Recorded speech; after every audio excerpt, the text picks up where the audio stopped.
Hi, I'm Tom Strickx. I'm a principal network engineer here at Cloudflare. I joined the company in 2017, and I'm part of the team that's responsible for the day-to-day operations of the Cloudflare network, as well as some really cool engineering that we do in making the internet faster and more secure. The interesting thing about networks is the thing that people don't realize is that computer networks are entirely built on human networks. Everything on the internet is built on human relationships and interpersonal relationships.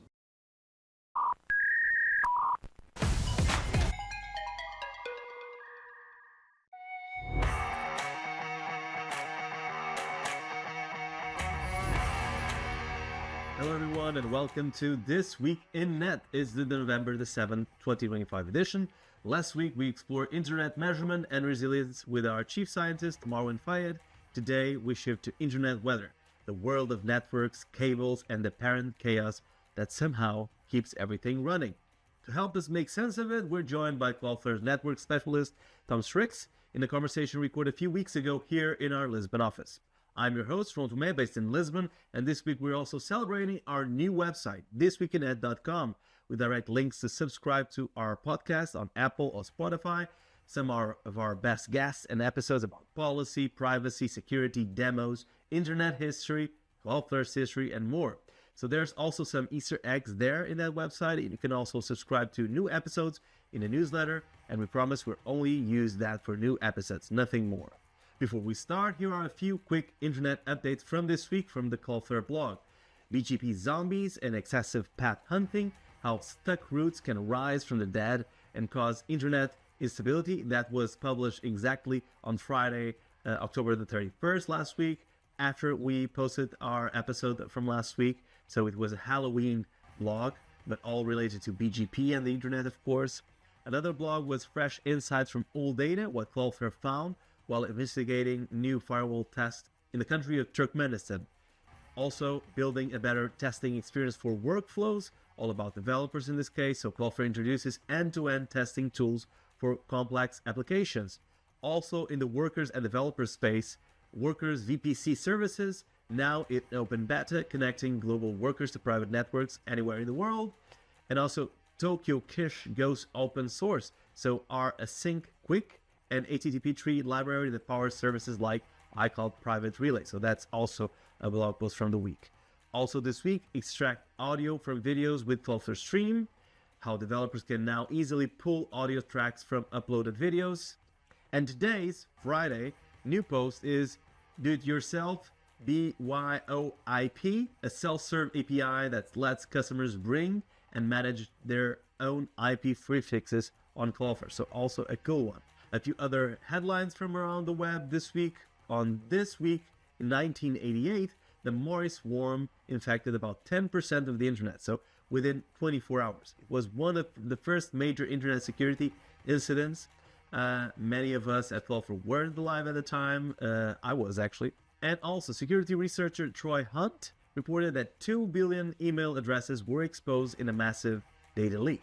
So that's it for the news. Without further ado, here's my conversation with Tom Strickx. Hello, everyone, and welcome to This Week in Net. Hello, Tom. Hi. Welcome. You're in Lisbon this week. Why are you in Lisbon? I'm here for a network automation on-site. I'm part of the Edge network team, and one of our sister teams is the network automation team. And quite a few of the engineers are here in Lisbon. So it's always super exciting to come to the Lisbon office and enjoy the wonderful sunshine and the delicious food, especially coming from a city like London, where we do not have as much sunshine. We do have delicious food. But we want to have a conversation about how Cloudflare's global network powers the internet in a sense, and your views there. You've been at Cloudflare since 2017. Yep. Can you give us a run-through of your background? I grew up in Belgium. I went to university in Belgium, kind of did my own thing for a bit, both during my uni years as well as after my uni years. Yeah, in 2017, I saw the job opening at Cloudflare, and I was like, okay, sure, let's give this a go. This was still, at the time when Cloudflare was purely in office. At that point in time, Cloudflare had a couple of offices. We had the San Francisco office, we had the Austin office, the London office, and the Singapore office, and that was basically it. So much smaller kind of sized company than we are today. And yeah, applied for the role, interviewed, and got the job. And I think it's like I started interviewing in April, and by September I had moved to London.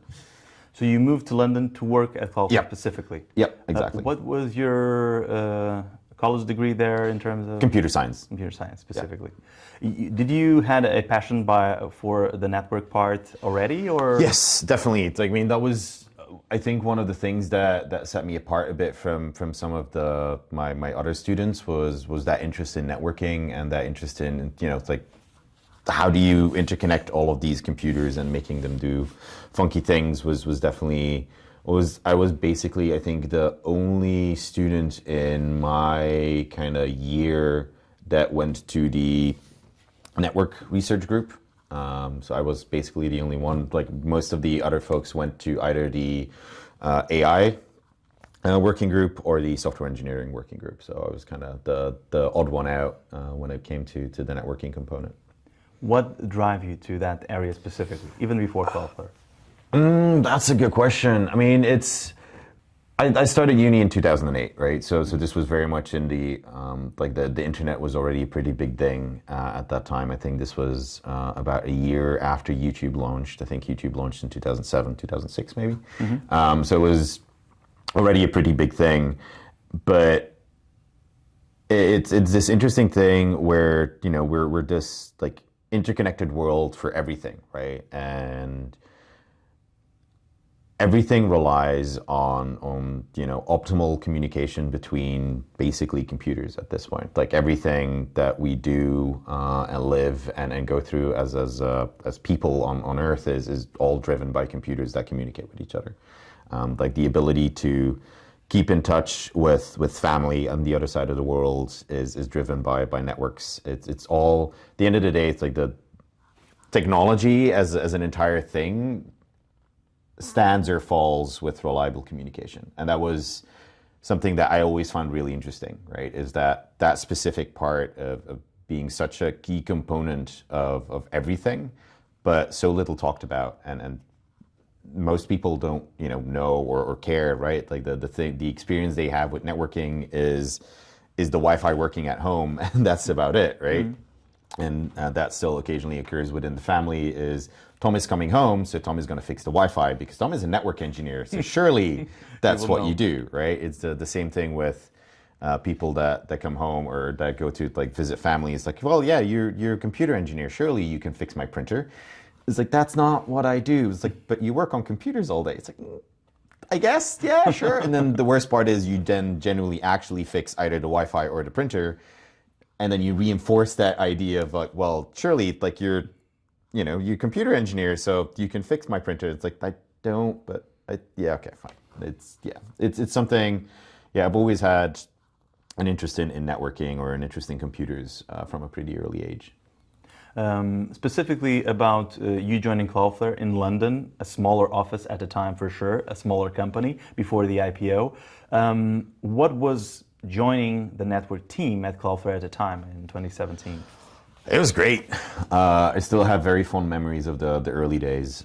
We were a pretty tiny team at the time. We had... In London or in general? In general, really. It's like we had, I think, 2 engineers in Singapore.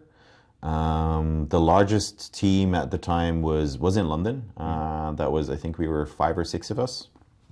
And then a small team in San Francisco.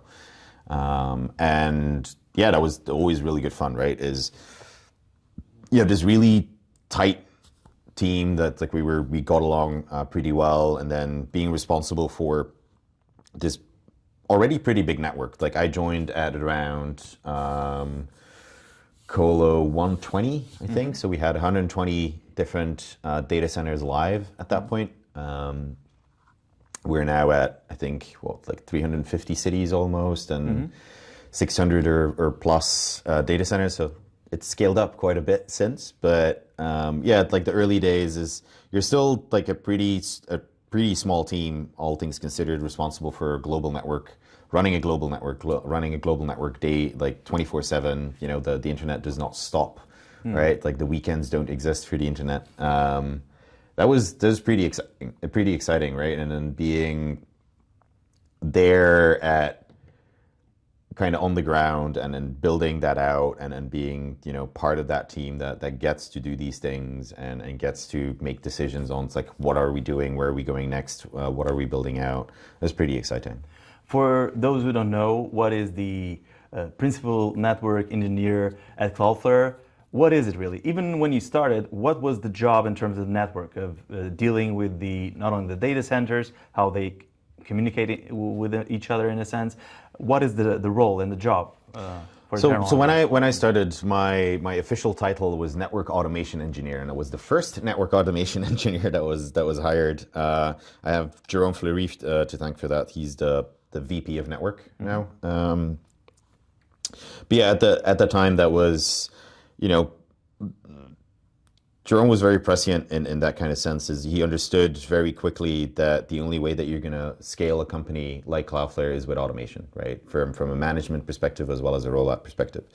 So that was kind of the original goal for me, was to both do operational things, like day-to-day operations is making sure that the network can run reliably, and in cases of issues, making sure that we fix those problems as quickly as possible. At the same time, also investing in automation and tools in trying to make sure that most of the kind of boring day-to-day tasks of, deployment and things like that are automated away. So that was kind of the original intent of the role. And over the last 8 years, we've built out the NetDev team, right? The NetDev and the NetSys teams. Those didn't exist at the time. That was basically just the three of us. It was Luc, Mircea, and me, and Louis Coinsignon, kind of still faffing around more than anything else, and building pieces of software that were automating specific parts of the job and trying to make sure that it either became easier to do specific tasks or making sure that things were done automatically. Like a really good example is one of the things that we're heavily dependent on is internet health, right? Is overall, like, we do a lot of communication with other networks, and internet weather is a thing, right? Like the internet is not, unfortunately, an infallible thing. Although, to be fair, it not being infallible is my job security. But one of the problems there is that sometimes things fail, right? Like you can have submarine cuts, you can have router failures, you can have a wide variety of things can go wrong on the internet at any given time. So the team built this automation system that automatically detected these issues within the internet and then disabled the link that was seeing those issues. Because before that system was in place, we got alerts or notifications from either angry customers or automated alerting on our side that's like, hey, there's bad internet weather, please fix this. And then someone from the network team got engaged and they were like, okay, it's like I can try to figure out what was going on. And then they'd identify the broken link, and then they disabled the broken link manually. So instead, what the team built is this automation system that can automatically detect it and automatically disable that link to kind of make life easier. There, yes. Specifically. It interconnects, of course, with data centers with hardware, but in that sense, it's software that is being built to make sure that all the networks interconnected with us work properly in communication with them. Yeah, I mean, everything, at the end of the day, like I like saying whenever I do the new hire orientation sessions, is that at the end of the day, we're an infrastructure as a service company, right? We build and provide infrastructure to our customers with some really cool products, and then we build products. But at the end of the day, like, we're dependent on the weather gods of the internet and the weather gods of hardware. So everything that we do is built on top of hardware. So we need to make sure that we can run it as reliably as we can. There's some terms like weather or even plumbing, network plumbing, tubes. There's actually a book there in this library called Tubes that is quite popular, explaining how the internet works in terms of tubes. But in what way those analogies are really accurate in terms of making sure that the connections work between networks, the tubes, let's say like that. In what way the internet being the network of networks, and there's not one company that can make the difference. It needs to be all the ecosystem? It's a collaboration for sure, and yeah, it's like all of these analogies are pretty accurate. Really, it's like the weather thing, for example, is mostly the bad weather, right? It's like we don't talk about the sunny weather on the internet. It's about bad weather on the internet.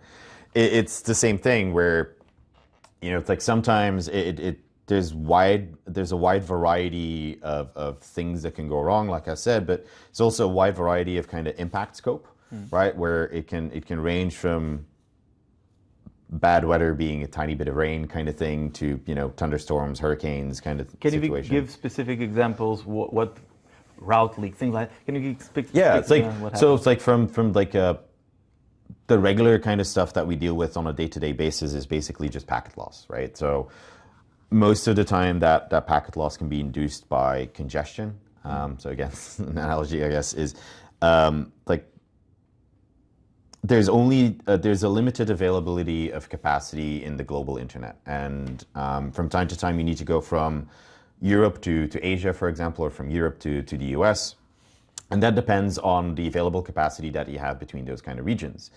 And sometimes you lose some of that capacity. Like the easiest or the best example of that is currently kind of the Europe to Asia capacity.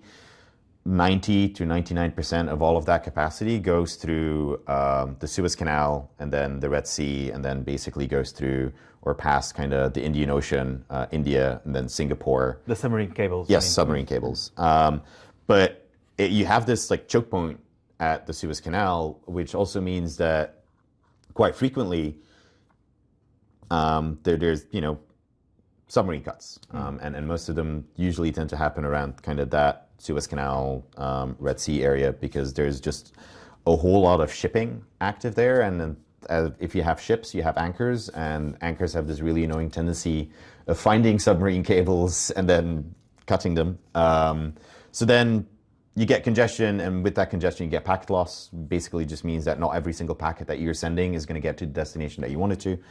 And you need to steer around it, right? So, and that's what we kind of do on a day-to-day basis. The rerouting. Exactly. So that's what we kind of do on a day-to-day basis for the most part. That's kind of part and parcel of the job. But then there's worse things, like you mentioned, route leaks, for example. Those can get really, really bad. So what a route leak is it's a network that shouldn't get the traffic that it is receiving, right? So from time to time, like we're a really well-peered network. We peer with, I think we're now at like 30,000 different networks, something like that. Peer with a lot of different networks, and sometimes those networks will tell other networks like, "Hey, you can reach Cloudflare through me," which is true because they are directly connected with Cloudflare. But we don't want other networks to immediately reach contact like Cloudflare through that network, because they don't have the capacity for it, right? Like this can be, we have a 100 gigabit link, for example, with them, and all of a sudden, like 300 gigabit or 400 gigabit of traffic kind of goes through that doesn't work, right? So that's a route leak, and that can get very impacting very quickly, because all of a sudden, all of this traffic that you were receiving across the world gets kind of pinned into a single location, goes through a single link, and it's just dreadful for everyone involved. And those are pretty difficult to kind of mitigate as well sometimes. Like some of the earlier route leaks that we experienced. One of the earliest route leaks that we've experienced was, I think we even blogged about it. It was the Allegheny route leak of Quad 1, I think it was. I remember that. And that took us quite a bit to kind of resolve, because at the end of the day, what we needed to do was we needed to contact or really call the network engineer for that company to like, hey, you guys are doing this. Can you please stop? Because we tried everything at that point that in our kind of capacity of like making sure that they no longer receive that prefix to then send that on, and it just wasn't working. So we had to like call them and actually just talk to them on the phone. It's like, hey, you're currently doing this. Can you please stop doing this? And sometimes they don't know that they're doing it. Yes, right? I mean, making mistakes is human, right? Like that's what makes us human is the ability to make mistakes and learn from them. But that also just sometimes means that you're making something that feels like a business as usual configuration change on your network that you're not fully understanding or grasping. It's like, oh, damn, I made this mistake. And you only realize it when somebody tells you, it's like, hey, you did this thing. Can you, please? That is impacting everyone Yes. around you. It's like, can you please stop doing that? And then at that point, it takes a bit of convincing sometimes, right? It's like where you need to like have that conversation. It's, hey, look, it's like here's the data, or here's these third-party websites, for example, that you can go to and that will show it's like you're doing this thing that you're not supposed to be doing. Can you please stop doing that? And that's basically that's the role. That's the job, right? Is having those communications and with other network engineers or with other companies, and then trying to understand and trying to help build a better internet, right? Is trying to get to that point where we no longer run into these problems, right? So that's something that I'm somewhat involved in is the routing security space, is trying to make sure that we don't run into these route leaks anymore, is that we don't run into these route hijacks anymore, that we have systems in place, not just processes, but actual just software systems that prevent this from happening. Because, like I said, like failing is human, and like processes, and they're there to be followed, and you can have the tightest process in the world, but at the end of the day, if a human can bypass that process, mistakes can be made, right? True. So what we're trying to do now is the entire internet community, really, or networking community, is where we're trying to make that safer and more secure, so that even if someone makes a mistake, even if someone bypasses whatever processes are in place, that it can't actually damage the rest of the internet, right? And it's trying to make sure that we have some security in place and making things a bit better. One of the things since I joined and I understood a bit better of how the internet works and network works, that surprised me is, as you were saying, is first how fragile the internet is. I didn't think it was so fragile in terms of someone making a mistake, because they're not an expert. They just was trying to do their job and they don't know too much about it, and they made a mistake. And the internet as a whole sometimes is impacted, or at least big chunks of the internet are impacted. Having like this sense of also trust our network, trust the other networks to make the internet work.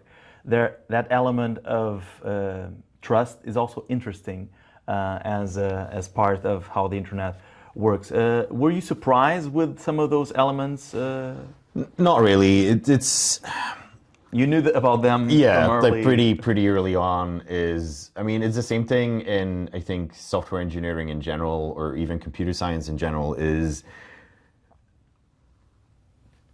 a lot of our entire industry is built on the really smart idea of a very small subset of people, right? At the end of the day, is the C programming language, Unix, Linux, networking in general it's a very small core component of people, but that also just kind of means that you can't be like a precog, so to speak, that knows everything and can predict every single outcome and can predict every single possibility. So whenever we built these systems, or whenever these systems were invented, you're like, well, I'm going to keep it to this specific scale because I understand that specific component of the problem, and then you build that out. And then years later, you have the realization, oh, we didn't account for this possibility, or we didn't account for this possibility, or we didn't account for that possibility. And then you just patch it, right? That's the day-to-day job for software engineering is, well, you have a bug, you patch the bug. And it's the same thing with protocols. It's the same thing with the internet. It's the same thing with networking. Is you build something, and then a year later, a month later, 6 years later, 10 years later, you have the realization, oh, this isn't working the way that we need it to, or this isn't working the way that we wanted to, and then you patch it. But that's always been kind of the case. And for networking especially, the fragility is, it's fragile, sure, but we're still making it work. We're still making it work pretty well, and it's I think credit to the community, really, that we're as successful at building networks, because I think a lot of people kind of looking from the outside in, they kind of look at it and it's like, you sure that's that's working like that. But we're making it work, and a lot of it is it's computers talking to computers, but it's also people talking to people, and that's a pretty big component. Is these interpersonal relationships and having these contacts and knowing who to talk to, when to talk to them, those kind of things is pretty important.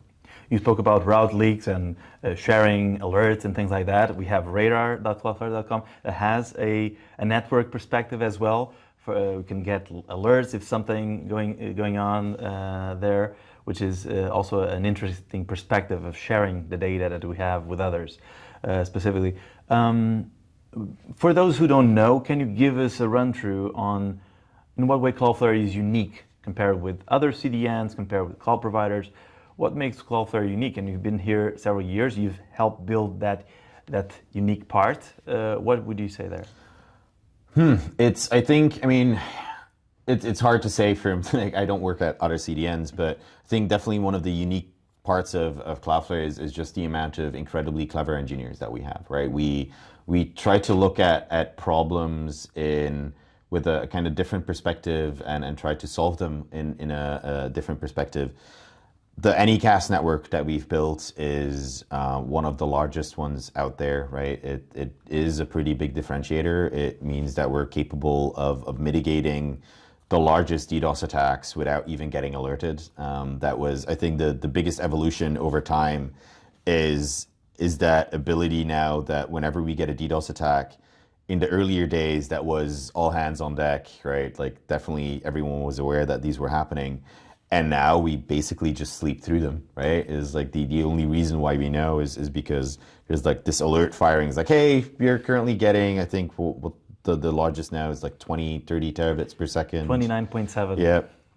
So it's like, and we just sleep through that. There's nothing, like the network is perfectly fine. There's no blips, there's nothing. There's, the only way or the only reason why we know is because our DOS people have set up some monitoring to make sure that we're aware of these numbers, and that's it. And that's, I think, the biggest change. But that's also, that's largely due to the software engineering work that our DOS folks have done, obviously. But it's also the Anycast network component that makes it a whole lot more bearable to kind of deal with these attacks in a sensible way. I think that's definitely, like the Anycast component is also the thing that attracted me to Cloudflare. Can you explain, for those who don't know, what is really Anycast? What makes it specific? Yeah, so Anycast is this kind of, it's not really technology, it's a use of technology, I guess is a better way of saying it, is what we're doing is we're advertising. So we're telling all of these networks around the world, it's like, hey, we have this prefix, so let's say 1.1.1.0/24, we have this prefix, you can reach us for that prefix because we own it, so that's what we're advertising. And we do that from every single location we have in the globe. What that means is at that point, we're relying on the other networks to steer traffic to different locations. So, with all of these locations that we have around the world and all of these peering relationships that we have around the world, in normal conditions and in ideal conditions, all of the other networks will send that traffic to the closest Cloudflare location that exists. There is a bunch of caveats here that I'm not going to go into. That's probably a bit too technical, but that means that we get all of that traffic just in the closest location, but that means if there's a large botnet out there, that botnet is going to be spread across multiple ISPs, across multiple countries, multiple continents. And all of that traffic, like sure, they can generate a whole lot of traffic, like almost 30 terabits per second worth of traffic, but it's sharded across the entire globe, right? So because we're basically saying from every single location, it's like, hey, you can get me here. All of that traffic is just kind of dissipated across our entire network, and that makes it work. And it's a really interesting thing. It's nothing unique to Cloudflare, right? It doesn't. It's not a proprietary system. No, exactly. It relies entirely on BGP, so Border Gateway Protocol. That's the protocol that the entire internet runs on, basically, and it just runs on that, right? And that's the only thing it relies on. It's just some clever use of the way that the protocols interact with each other that makes it work. And this was, well documented and well used before Cloudflare did something with it. But yeah, we started using that as our core technology to build the CDN on, and that kind of makes us unique. And also the way it's spread out in terms of data centers in different cities around the world. Yeah, I mean we're a pretty large network at this point. One of the things that we pride ourselves in is that we're present at a whole lot of internet exchanges, right? So I think we're now the biggest, the network with the most amount of internet exchange point connections out there. And that's something that we pride ourselves in because it allows us to connect with all of these networks and make sure that we get the end users as close to Cloudflare as possible. That makes sites being faster, more performant. There's also the security element you spoke about, spreading out the DDoS and things like that. There's a bunch of things that help having those types of... Yeah, for sure. I mean, it's like one of those parts where being present in more locations, yes, it's like the latency and everything else, but also it really just means that if there's a big issue or a big outage, it's like, yeah, sure, but we have like a wide variety of other locations that we call fallback to, and without massive impact to our end users. A really good example of this is the Iberian Peninsula had this a tiny bit of a problem with the power a couple of months ago, and April 28th. Yep. And we lost some of our Madrid capacity, and I think we lost Lisbon as well. I'm not 100% sure actually. But for the people that were on their mobile phones and still had internet, that traffic just went to primarily Marseille, Paris, London, all of those kind of locations that we have active. And they could keep using the internet, and they keep using like the Cloudflare websites without seeing massive error pages or anything else like that. And that's the big benefit of the network that we run. Makes sense. You go to many conferences. You speak a lot with different folks from other companies, researchers, etc. Where would you say the network area is? You spoke about the automated systems that we have. And also some security elements now to make it better. What would, in a nutshell, be the landscape of the situation right now? That's a pretty big question. I think that's going to be a conversation for about the next 6 hours. But it heavily depends, right? It's like the Cloudflare is in a very unique perspective, in a unique position. So there's not that many companies that do what we do at the scale that we do it. So that means that the landscape for us is vastly different from the landscape for a bunch of other networks, or the situation or the needs of another network. Like if you're a small ISP in Ireland, for example, like your needs are vastly different than the needs that we have, right? Like I need to deal with 400 gig and 800 gig individual links for that tiny ISP, maybe like 2 or 3 10 gig links to INEX, the internet exchange there. That's enough, right? And that's your network, and then you build that out, and then you provide your services. But so what I think is important, and what my coworkers and colleagues at other companies at our scale think is important, tends to not be hyper relevant to a bunch of the other kind of companies out there. And it also depends heavily on what the services are that you provide, right? Like an ISP has very different kind of requirements and needs than a network like Cloudflare does. Even though, especially with some of the products that we offer now with like Magic Transit or Warp, we're becoming more and more of an ISP, right? We do provide kind of some of the same services, but our requirements are still vastly different from what we do versus what a Mio, for example, does here in Portugal. So yeah, I think from my perspective, like what I see today, the biggest thing on our plate is it's automation, but also it's just vendor interoperability, right? Is with automation, like that's great, and being able to automate your network is important. There's still some path There's to do a there. lot of work still left to be done, primarily because you have all of these network vendors, right? And you have network operating systems, and you have Sonic, and you have JunoOS, and you have NXOS, and you have iOS, and you have iOS XR, and there's massive sprawl of different operating systems. And they all have different methods or different means of interacting with that operating system. Like the language it's in English most of the time, but it's slightly different, right? There's slightly different syntax, there's slightly different grammar, there's all of these kind of different things, which means that if I write some automation that works really well for, say, a Sonic, that might not work for an XOS box, for example, those kind of things. So you end up in doing quite a lot of like double work or even triple work, where it's like, if I want to know what my interfaces are doing on 5 different operating systems, I'm stuck writing automation for 5 different operating systems. And that kind of component of getting to a point where, hey, wouldn't it be nice if we had one shared language that we could talk with all of these vendors to? That's definitely something that is still actively discussed and worked on, and super important for networks like ours. Whereas for smaller networks, you stick with a single vendor, you automate for the single vendor, and you're pretty solid, right? It's not really a problem that you encounter or not encounter as much. So that's definitely one thing. It's the routing security, right? Like I mentioned, security is not binary, right? It's not an on or off kind of component. It's this sliding scale where what you're trying to do is you just try to get a bit better over time, and trying to get to a point where it's like, okay, we're now pretty happy or confident in the security of the systems that we're providing.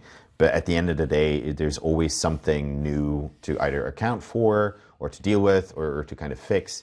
So that's something that we're actively working with in the community in general, within the IETF specifically, is building out the kind of routing security space, and then trying to figure out, okay, what are some of the problems that we encounter in our industry on a day-to-day basis, and how do we make that better, or how do we make sure that we secure that? But that's definitely something that's active.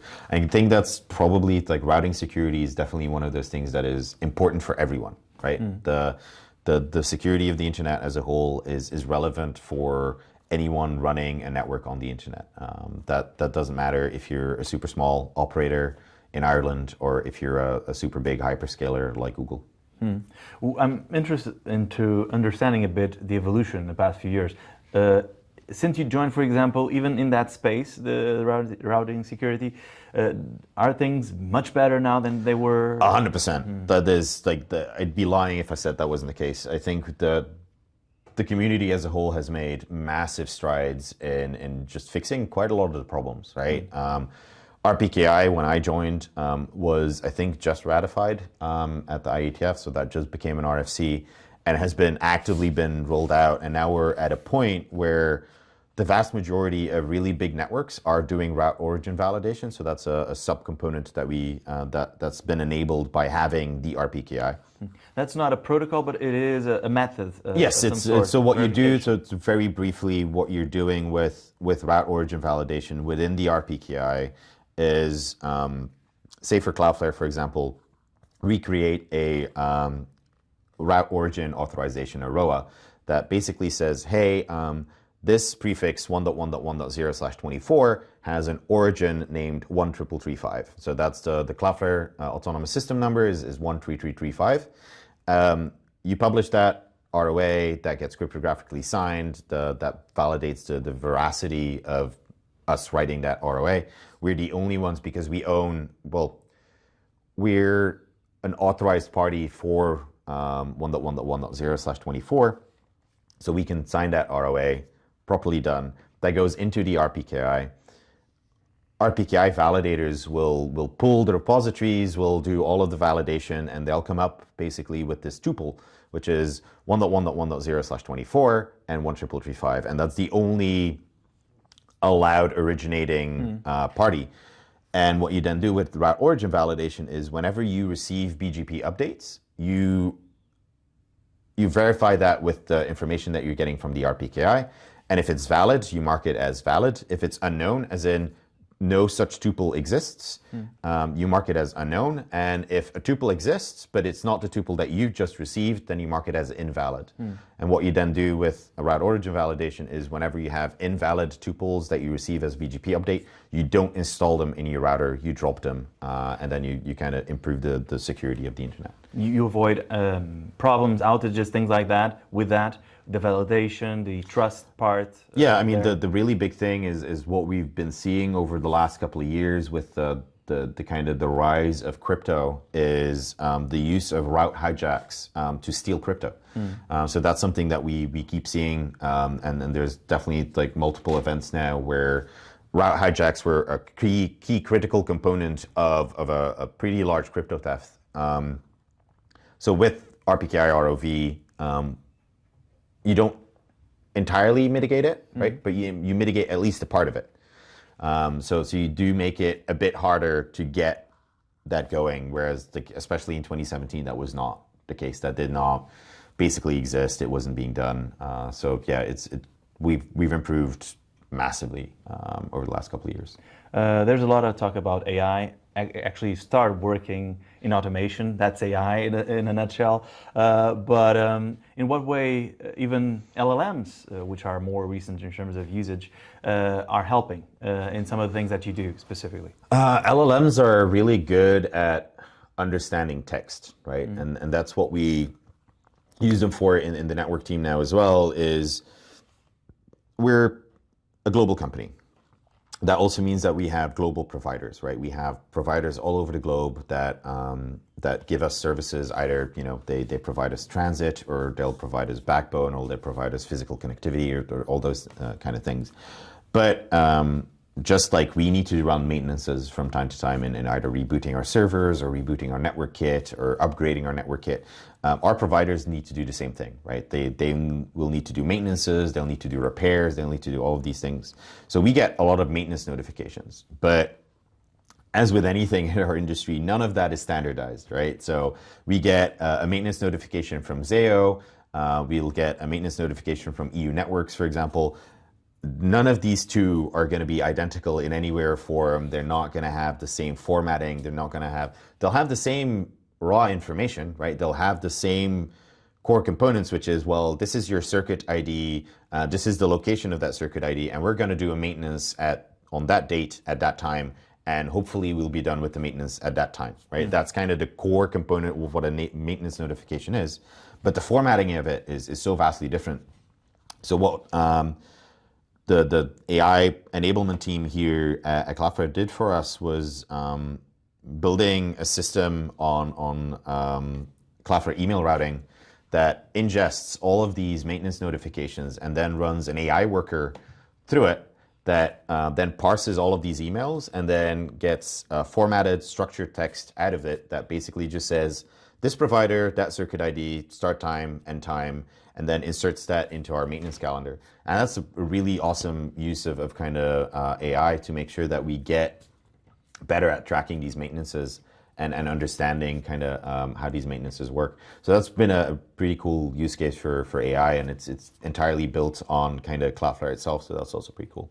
Building Cloudflare with Cloudflare. Yes, that is the core mandate, right? Is build Cloudflare on Cloudflare, or at least try to build Cloudflare as much on Cloudflare as possible. And that's definitely one of the pretty cool use cases. There's a lot of talk also about AI inference, making LLMs better in terms of performance, more capable. They need a lot of GPUs, as we know. In what way is the network team helping with that effort? The AI inference, optimization, reduced latency, AI models? Yeah, I mean, so for us, like the pretty big thing is providing the capacity to deal with this, right? AI models are pretty chunky, they're pretty big, and those models need to be transferred to the GPUs as quickly as possible, and so that's definitely something that we offer, or that we actively contribute to, right? Is trying to make sure that we get to that component. It's enabling our other teams to do the maintenances to install more GPUs, for example. That's just something that we're actively involved in. But yeah, like I consider myself lucky or fortunate that we don't yet do AI training. AI training is a whole other beast, and there's a whole set of challenges there that we currently don't have to run through with just doing inference at the edge. So for us, from a network perspective, the thing that we do that works for AI is also the things that we do for the rest of our product set. So as long as we can get our end users to the closest location as quickly as possible, as performantly as possible, you immediately get all of those gains for like the AI side of things as well, right? So if we get a fast network and if we get a good network going for our, our original kind of CDN use case or the zero trust use cases, they all get those benefits, and the AI side of things gets those benefits as well. So it's pretty easy for us to kind of make those decisions and kind of make those enhancements, because anything that we do, everybody wins, or all of our products immediately win, and that's pretty cool to be able to do that on the network. One of the things that I've been doing in the past, because Cloudflare did 15 years, we had the birthday week, I've been like seeing older clips about Cloudflare, presentations from 2010, when the company started. And one of the things that surprised me is Anycast. Many of the things that we spoke today about what is the Cloudflare network, the ideas were already there, the strategy was already there. What makes Cloudflare actually pretty good for the AI age that we speak a lot today is the elements, the basis elements that were there in the beginning. In what way did you were surprised in a way maybe with, hey, now we have zero trust at Cloudflare like as a product, and we have the tools in terms of network to have that, or workers AI, new things that appear that are products, and then the fact that the network is always growing in terms of data centers and locations, it's actually the purpose of making all of the other parts of the company work. The really cool thing here is that the network at Cloudflare is an enabler for everything else. So it's always been amazing to me to see some of the really cool things that some of our engineers built. Like a couple of years ago, one of the engineers that's no longer here that you interviewed a while back, Marek Majkowski, came up with this idea. It's like, well, what if we used Anycast for origin connectivity?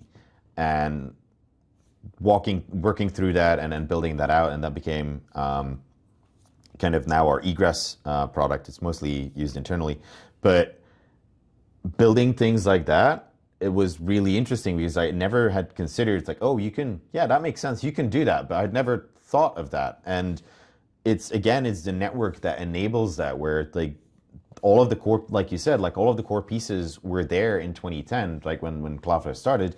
Like all of these core building blocks that Cloudflare is built on, and that we've now been building this massive suite of products on, were already there, because the network itself is this like enabler, this flywheel for all of our other products, which means that, we're gonna hire an engineer, in the next year that's gonna build this amazing product in the next 5 years that nobody today can think of as like, oh, we can do that. Yeah, I guess we can do that, and that's really cool, right? That's one of the superpowers, I would say, for Cloudflare is also from a leadership perspective, that our leaders let us do that, right? That our leaders really highly encourage this as well, where like we're just kind of going, it's like, well, yeah, it's like, here's the network, go wild, like find something insane, and it doesn't even have to scale, just whatever, like do cool things, and then once you've done the cool thing, we'll figure out how we can either productize it, make it scale, and get it to customers. And that's amazing. And it's the network itself that enables us to do all of these things, which also means that if I make a mistake, it has a pretty big impact. But it also means that if we do cool things, or if we do like great things with the network, all of our products immediately get the benefit. So that's pretty cool. Pretty cool. In terms of the big trends you see shaping internet's infrastructure over the next year, I won't say 5 because maybe it's too much, but 1 year, 2 years, what are the things you see having an impact here? It's definitely going to be more AI growth, right? I think that's just the big talking point, has been the big talking point for about the last 2 years is kind of the massive increase, massive surge in AI. It's still going to be, it's that, and Cloudflare is kind of part of that, right? Is that centralization of the internet in one way or another, where more and more of the internet is just kind of becoming available through a small subset of networks, right? Is people, they'll watch their TV shows on Netflix, and they'll go to the websites hosted on AWS, and that is the internet for them, right? And they'll chat with their friends on Facebook, right? Or Signal or whatever, right? You have this very small core component or very small subset of networks that are basically responsible for the vast majority of people their like day-to-day use of the internet, and that's going to become more and more of a thing. I think from as we progress, we're definitely what we're seeing from a policy perspective is really interesting. Is that countries are getting more and more interested in data sovereignty, and data locality, where countries have started understanding that data is virtual gold, right? Whether we like that or not. I prefer to treat data like nuclear waste more than anything else. I think it was Filippo, also there, a former Cloudflare employee that coined that phrase is data is nuclear waste, where you have it and you don't want it and you just want to put it away and also generate as little of it as possible. And right? keep it really safe. Yes, right? and keep it really safe. But at the same time, like there is definitely companies out there that treat data like gold, and they're generating silly amounts of revenue out of it. And governments have started taking note of that, and they started noticing. So what they're now trying to do, and the European Union is very heavily involved in that, is they're trying to keep that data local, right? They're trying to prevent that kind of data exfiltration or that data moving, especially to the US, right? The internet is run, or a lot of the internet is run by US companies. So they're trying to kind of prevent that from happening. So definitely in the next year, next 2 years, that's what we're going to see more and more of is seeing legislators trying to police or trying to enable policies that may be restrictive for the internet in general, or can basically be destructive for the internet in general, where they're trying to get involved in the way that the internet works, has always worked, but they're trying to legislate it, or they're trying to control something that they really shouldn't be controlling. There's two elements there, actually. One is the worry of breaking the internet, so making several internets, as there's China, of course, but there's the worry of being more in other areas, and there's the other part, which is making the data inside that region or country. Especially the second one potentially, gives you some challenges, or are we prepared for that specifically? Yeah, there's definitely challenges to this, right? I mean, a really good example of this is that our engineering teams are working pretty hard to get us to FedRAMP High, for example, right? That's kind of data localization for the US primarily, or uniquely. But we see the same thing in Europe. We see the same thing in India. There's a bunch of different countries that have kind of data localization requirements. And it's difficult, right? Sometimes the needs of a customer are slightly different from the systems, the data localization suite that we offer today. So that sometimes means that we might need to make some minor tweaks to how we're doing things. But we do have the product set for this, right? Like we do have the data localization suite. That's an entire set of products that we offer to our customers that do care about, where is data handled, where is data decrypted, those kind of things. Is super important. But and we're going to see this happen more and more, right? Where, European companies will go, it's like, well, even if our employees are in the US, or if our employees are in somewhere else that isn't Europe, we want them, when they're accessing our websites, we only want them to access those websites in Europe, for example. So then we need to figure out, how do we make our Anycast network, which, we're trying to get the end user as close as possible. So they land in, say, Atlanta or Chicago, but the data decryption can only happen in Europe. It's like, how do we make that work? How do we get those kind of things working? How do we communicate that and make that work? And that's an interesting challenge, right? And so we have a team kind of working on those challenges and trying to figure out how do we make that work.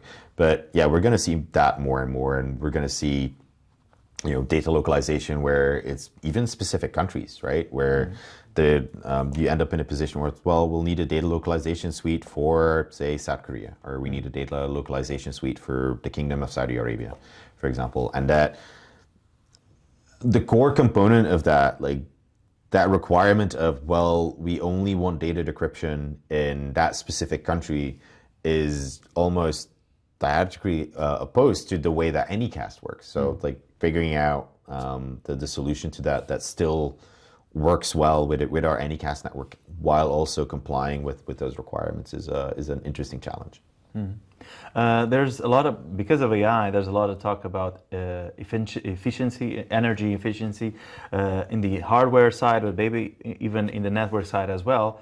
Is there some elements in the network side of making things more efficient in general, even the edge compute part of the thing? Yeah, I mean, so for us, I mean, there's two components to this, right? Is you have the network hardware, and that's always been a thing about efficiency. That's ever been the longest thing, is always been like, how do we get more bang for our buck, and how can we get more bits out of the same amount of power? So, I mean, at the end of the day, data centers have limited power supply, which also means that the racks that we have in those data centers have limited power supply, which means that we need to work within a constrained envelope of the amount of power that we have available, also for our network kit.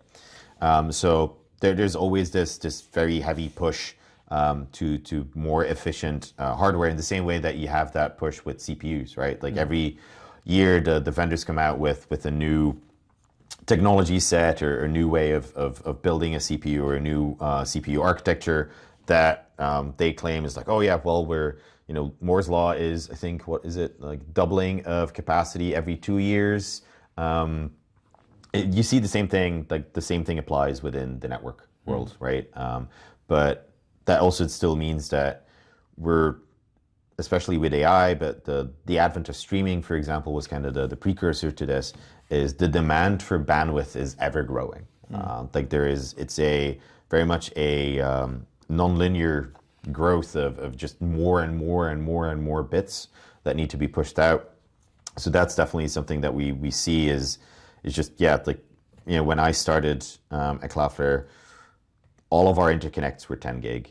The vast majority of interconnects were 10 gig.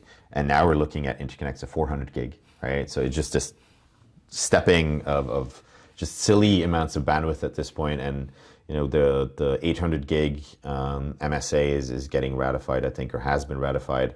So it just, you see these just individual links just growing in capacity and doubling at rates that are mind-bogglingly large. It's a bit mad. Quite interesting. I have a few fire round questions specifically. One actually is related to the blog. You wrote a few blogs, especially about outages, explaining those. From the network side, there's a lot of interest in those when there's a Facebook outage. When I joined, there was that blog post that people were trying to understand what happened to Facebook. There was a big outage, and we were in a position where we could explain what we were seeing from our side. In what way the blog, even in that explanation part, has been important? It's important to reach. I find it interesting because it allows me to write about matters or technical subjects that I'm interested in, and it forces me to write in a way that I can explain something to a technical audience, but that might not be an expert in that specific subject matter. And John, our previous CTO, was incredibly good at pushing you at explaining things and starting from scratch, making sure that whenever someone brand new with some technical understanding read that blog post, that they could come out of it understanding what you were talking about and having a sense of, I understand something a bit better. So it's doing so and doing that writing is really nice, is really good, because it forces you to think about something that you might consider yourself an expert in.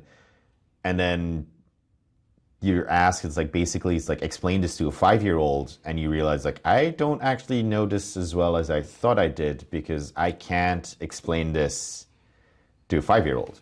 It's like you have all of these constructs in your head and all of these concepts in your head, and it's like, okay, it's like I know how all of these concepts fit together, but then there's this one specific thing of it. It's like, well, now I need to explain that concept. And then you realize I don't actually fully know how that works. So then you need to start looking into that and need to start learning yourself. And so you get to a point where it's like, now I can explain this. And then all of a sudden you're building this entire kind of graph of different technical concepts and needing to explain them is really, it's really good fun. It's quite interesting to see, especially how even expert engineers sometimes leaving their comfort zone in terms of that my team understand everything I speak about, make them understand things in a different way, outside of the box, in a way which is kind of interesting. Sharing the what we know with a general audience sometimes has that effect, which is interesting. Yeah, I love learning in public. Is I think what that's called is making mistakes in public, and learning in public is really important because the things I am going through or the things that Cloudflare is going through as a company with engineering challenges, we're likely not the only ones experiencing those engineering challenges. So then having that ability to share that with this community of engineers that are reading the blog and can learn from this is great, because you get like this amazing feedback from engineers. Oh yeah, it's like you're experiencing the same problem that we did, and your approach was vastly different from what we were doing because we were doing it one way and you're doing it another way, and that enabled us to do some really cool things. Is really cool. Is really good fun. There's a bit of science there in terms of how science Yes. goes further. We share with others, and others give their input, and we build from that, which is interesting. I'm also curious on, you had many experiences going to data centers, things like that. What is the biggest, most amazing experience you had in one of those? What is the data center that people don't know about but probably should? I mean, the biggest thing is data centers are loud. We're really loud, yeah. Something that people underestimate is just how loud data centers are, because 80 millimeter fans running at 100% is... so that's always the recommendation I give to new folks in the space or in the data center space is please buy a good set of noise canceling headphones. I mean, there's so many experiences in data centers, especially in my early days, in my early career. I did a lot more data center work than I do today. I don't think I've seen the inside of a data center in the last 5 years, which is probably a good thing. But yeah, I mean, in the early days, it was probably when I ran some servers in a data center in the outskirts of Paris, and I was still living in Brussels at the time. So that meant that I put about 30 kilograms, 40 kilograms worth of servers in my hiking backpack, got the high-speed train from Brussels to Paris at 6 o'clock in the morning, and then hauled that through the Paris metro, and then a half an hour walk to the data center to go into data center to rack and stack a bunch of servers is an experience I'll hold dear to my heart, but also I'll definitely never want to experience ever again. But yeah, and like there's some pretty cool pictures from the early days of Cloudflare kind of doing similar things where they were sending engineers all around the world doing rack and stack kind of things. Those are the fun parts about being like an early startup and doing cool things in data centers where you look back, it's like it's kind of mad that we did that, but yeah, it's definitely in fun. the network space, there's other buildings. I remember you sharing images from one in the US, a very large building where there's a lot of interconnection between networks. So there's still data centers, right? It's just that some data centers are interconnection points more than anything else, and I think the picture I shared was One Wilshire. One Wilshire in LA has been one of the largest interconnection points in the Western Hemisphere, and yeah, it's a kind of weird organical growth, right? Where it's almost the fact that some networks are present there will then cause other networks to become present there, which then you get this critical mass, which means that at one point or another, if you want to interconnect with all of these networks, you also have to be present in that same data center location. So you get these subsets of data centers in basically every single city that are large interconnection points, right? And in Seattle, for example, that's the Westin building. In London, you have a couple where it's Telehouse North, for example, is one of those where all of these networks are present, and that's where you interconnect. Cables everywhere. Cables, and it's usually if you have any form of kind of OCD about neatness, don't go into a data center. It is dreadful. Even for me as a seasoned network engineer, I sometimes still see pictures of kind of data center spaces, and it's like, but yeah, it's part and parcel of the job. Also, the biggest network outage lesson you've learned?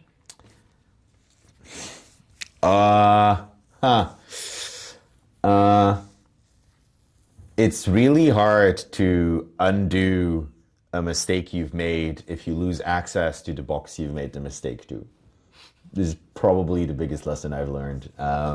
We had an outage, I think we blogged about it, we had an outage in, I think it was 2019, maybe 2020, where we made a configuration change in Atlanta, which basically meant that we were attracting all of the traffic from some of our largest locations. Instead of attracting that locally, we were sending it across our backbone into Atlanta.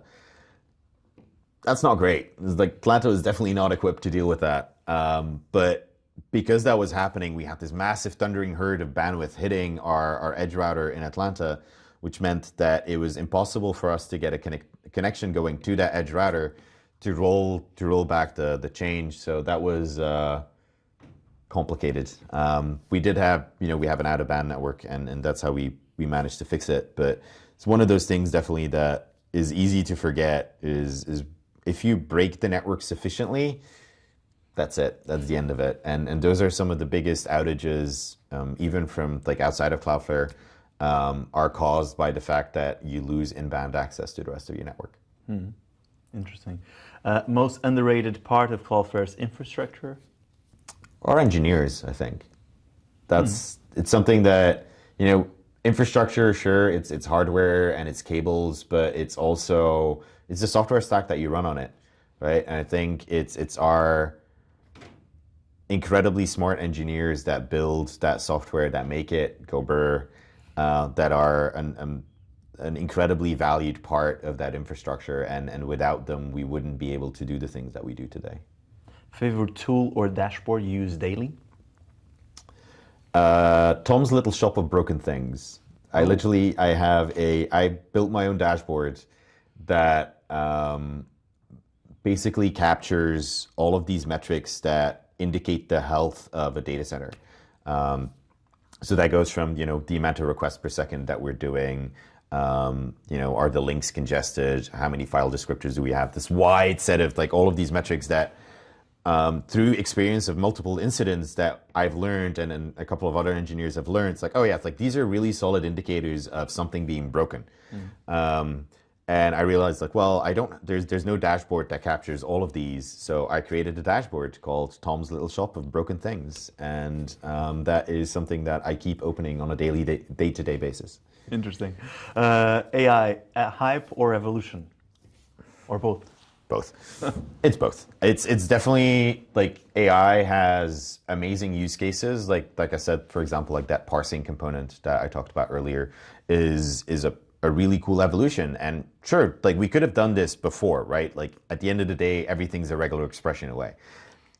It's not, but that's not fun. It's not great. And it's pretty sensitive to like changes and everything else. And so having an LLM parse those emails is cool, and it's definitely like kind of enabled the team to just kind of not have to deal with that is great. At the same time, I think with AI, we're trying to shoehorn AI in use cases that AI has no business being in, right? Or the risks are not worth the reward? Sure, but with that I don't think that's a fair conversation. That's not a problem with AI, that's a problem with humanity more than anything else. Humanity has this really annoying tendency of, if we can do something, we will. Even if it's bad outcomes, whatever. Like there's always gonna be a bad guy that will do something that you shouldn't be doing. That's just the overall nature of things, which is the same thing with like AI. Like, yes, the face swapping component, for example, is massive risks. But whether we do that in public or in the open doesn't matter, because the fact that the technology exists is sufficient for someone to then abuse that technology in a way that you don't want it to. That's not inherently a problem with AI. That's inherently a problem with technology. So if we don't want that to happen, we should go back to sticks and stones and just kind of deal with that, right? Like just deal with an abacus. Like an abacus you can't abuse, right? Like the only thing that will tell you is that 1 + 1 = 2. That's it, right? So if we don't want things to be abused, then we should go back to that. That's not inherently a fault of AI. It's more, I think that the biggest issue or the biggest hype with AI is just kind of pushing AI into use cases that it has no need to belong. And I think the really big important thing that I will very much get on a horse about is creativity and artistry should not be automated away, right? We should keep paying artists for making beautiful things. We should keep doing the things that make life fun and have AI do the boring and annoying bits, because I love the Terminator movies, but I don't think we'll get an AI uprising anytime soon. So I'm not too worried about, robots coming back and going, like, you made me do the dishes. Like, that's not a problem we'll have, I think, but that's definitely the thing that we should be focusing on, is make AI do the boring parts so that we, people, have more time to do the fun parts. Last but not least, give us a book, maybe a talk, that someone that wants to understand about network, they should read, maybe. The one book I keep recommending to people is Computer Networks by Tannenbaum. I think they're now 6th or 7th edition. Highly recommend reading it. Just for, there's the single phrase in there, which is never underestimate the bandwidth of a 16-wheeler filled with tapes hurtling down the highway. It's this very specific example that just sticks in my brain and truly explains the difference between just having bandwidth and latency. And it just works, right? It's like, yeah, sure. It's like the 16-wheeler is going to have a whole lot of bandwidth, but super high latency. Whereas, some of the pipes that we have, much lower bandwidth, but much better latency. So that is definitely something I can recommend. But in general, one of my favorite talks is called WAT, W-A-T. I forgot who did that talk, but it's about the intricacies of JavaScript as a language. And it's still one of my favorite talks to kind of refer people to. It's like, this is the silly things that we get up to in computer science. Interesting.